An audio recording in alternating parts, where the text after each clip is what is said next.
தென்காசி அருகே உணவு பாதுகாப்புத்துறை அதிகாரிகள் மேற்கொண்ட திடீர் ஆய்வில் ரசாயனம் மூலம் பழுக்க வைக்கப்பட்ட சுமார் 1000 கிலோ மாம்பழங்கள் பறிமுதல் செய்யப்பட்டு அழிக்கப்பட்டன. கோடை வெப்பம் அதிகரித்து வெப்ப அலை வீசி வருவதால் மாம்பழங்கள் முழு விளைச்சல் காண்பதற்கு முன்பாகவே வெம்பி கீழே விழுகிறது. இதனால் தென்காசியின் பல இடங்களில் மாம்பழங்களை முழு விளைச்சல் காண்பதற்கு முன்பே பறித்து ரசாயனம் தடவி விற்பதாக அதிகாரிகளுக்கு தகவல் கிடைத்துள்ளது.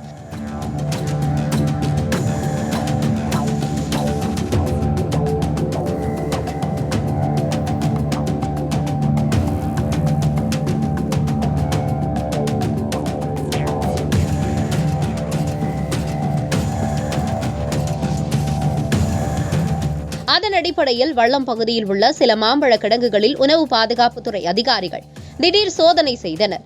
இதில் ரசாயனம் மூலம் பழுக்க வைக்கப்பட்ட சுமார் 1 டன் மாம்பழங்கள் பறிமுதல் செய்து பினாயில் ஊற்றி அழிக்கப்பட்டன.